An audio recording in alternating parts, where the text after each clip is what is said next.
నమస్తే దోస్తులు, మన బ్యాచులర్ బాబుల కోసం బియ్యపు రవ్వ ఉప్మాతో నేను మీ ముందుకు వచ్చేసాను.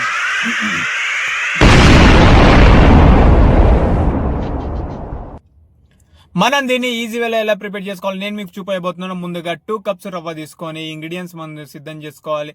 ఇదంతా అయిపోయిన తర్వాత స్టవ్ వెలిగించేసి కుక్కర్ పెట్టాలి. కుక్కర్లో 4 స్పూన్స్ ఆయిల్ వేసుకోవాలి. ఇక్కడ మెజర్మెంట్ ఏం లేదు, 4 నేను ఎక్కువ వేసుకుంటున్నా, మీకు తక్కువ కావాలంటే తక్కువ కూడా వేసుకోవచ్చు, ఎక్కువ కావాలంటే ఎక్కువ కూడా తీసుకోవచ్చు. ఆయిల్ మంచిగా వేగిన తర్వాత తాలింపు గింజలతో పాటు ఎండుమిర్చి చేసుకోవాలి. ఇదంతా మంచిగా వేగిన తర్వాత పచ్చిశనగపప్పు తీసుకోవాలి. ఇది కూడా మెజర్మెంట్ ఏం లేదు, మీకు ఎక్కువ కావాలంటే ఎక్కువ, తక్కువ కావాలంటే తక్కువ వేసుకొని మంచిగా వేగనివ్వాలి. వేగిన తర్వాత మనము పచ్చిశనగపప్పు వేసుకోవాలి. పచ్చిశనగపప్పు మంచిగా వేగాలంటే అప్పుడే కరివేపాకు, పచ్చిమిర్చి అవి యాడ్ చేయకూడదు. అది వేగనంత వరకు వెయిట్ చేయాలి, లేకుంటే అవి యాడ్ చేస్తే వేగదు. సో మంచిగా వేగిన తర్వాత కరివేపాకు, పచ్చిమిర్చి యాడ్ చేసుకోవాలి. పచ్చిమిర్చి అదంతా వేసేసుకొని మంచిగా ఒకసారి కలుపుకొని తర్వాత మనం ఏదైతే కప్పు యూజ్ చేస్తామో బియ్యపు రవ్వ ఉప్మాకు అదే కప్పుతో 4 గ్లాస్ వాటర్ వేయాలి. ఇక్కడ నేను 2 కప్స్ బియ్యపు రవ్వ ఉప్మాతో 4 కప్స్ వాటర్ వేస్తున్నాను. సో మీరు కూడా అదే ఫాలో అవ్వండి, లేకుండా తేడా కొట్టేస్తుంది.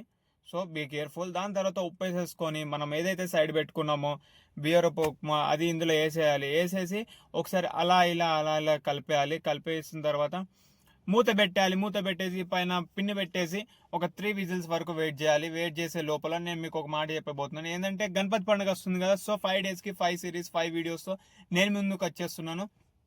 సో గాయస్, మీరు అందరు సపోర్ట్ చేయాలని నేను కోరుకుంటున్నాను. ఈజీ వేలో దేవుడి ప్రసాదం ఎలా ప్రిపేర్ చేయాలని నేను మీకు చూపించబోతున్నాను. సో థ్యాంక్ యూ, మీరు అందరు సపోర్ట్ చేస్తారని నేను భావిస్తూ నేను రేపటి నుంచి స్టార్ట్ చేస్తున్నాను. ఇంతలోనే మన విజిల్ వచ్చేసిన తర్వాత మూత తీసేసుకొని ఒకసారి కలుపుకోవాలి. కలుపుకున్న తర్వాత మనము బౌల్లో సర్వ్ చేసుకోవాలి. ఇంతే, వెరీ సింపుల్. బియ్యపు రవ్వ ఉప్మా చేయాలంటే చిటికెల పని అది. సో ఇలాంటి ఈజీ వంటకాలు మీరు మిస్ అవ్వకూడదంటే మన ఛానల్ సబ్స్క్రైబ్ చేసుకొని షేర్ చేయండి. Thanks for watching.